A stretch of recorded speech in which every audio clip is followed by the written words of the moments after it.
Bonjour à toutes, bonjour à tous, très heureux de vous retrouver pour votre bulletin météo concernant ces forts orages attendus dès ce soir sur le sud-ouest mais également sur le nord-ouest du pays et une grosse dégradation orageuse attendue pour la journée de demain et d'autres salves orageuses qui seront prévues pour la journée de lundi mais également mardi et jusqu'à mercredi avant un retour au calme. On va détailler ensemble les modalités de cette dégradation orageuse, un petit peu le timing, l'intensité évidemment et les localisations concernées. Et ça va commencer dès cet après-midi sur le nord-ouest. Regardez sur le modèle arôme avec l'arrivée de ces pluies, de ces averses à caractère orageux dans l'après-midi du côté de la Haute-Normandie, de la Basse-Normandie en remontant vers les Pays de la Loire. Pendant ce temps-là, ce qu'on va surveiller, c'est dans le sud-ouest, puisqu'on va avoir la mise en place d'un système orageux assez fort. On va le voir ici avec des sommets convectifs qui vont pouvoir être élevés. Alors en réalité, ça va d'abord se développer en Espagne pour remonter vers le sud-ouest du pays. Et au vu des sommets qui sont modélisés, eh bien, le risque de grêle sera très important pour aujourd'hui mais également pour demain. C'est vraiment les deux journées qu'on surveille pour l'instant. Voilà donc avec beaucoup de pluie attendue, des rafales de vent également prévues sous ces orages. Regardez, on le voit ici avec donc des rafales pouvant aller jusqu'à 100 km/h localement entre les Landes et en remontant vers la Dordogne et la Gironde. Ça c'est pour ce soir. Mais on va surveiller ce qui va se passer également la nuit prochaine, parce que vraiment, il va y avoir plusieurs salves orageuses.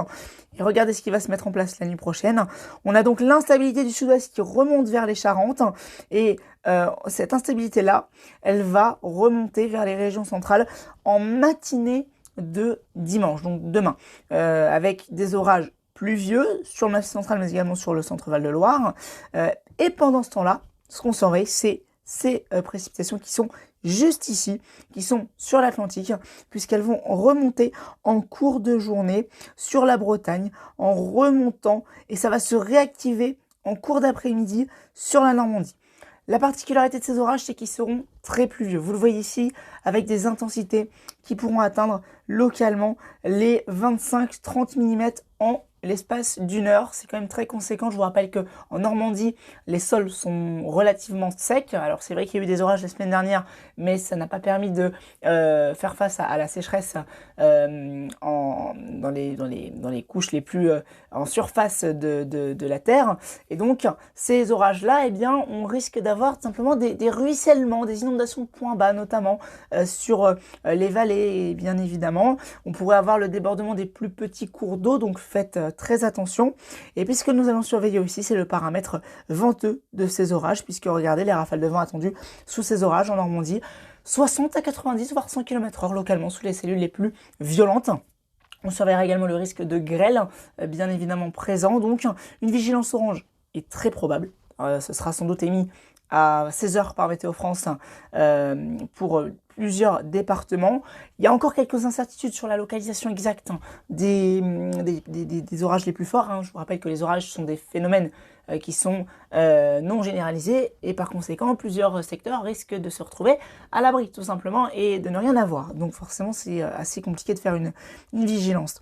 Et puis dans le même temps, regardez dans le sud-ouest ce qui va se passer, puisque pendant que la pluie va déferler au nord-ouest et va se décaler ensuite plus au nord vers la Belgique, on va avoir l'arrivée d'un système orageux du côté de la région toulousaine, notamment en fin de soirée, vers aux alentours de 22h, 23h, qui va remonter vers le massif central.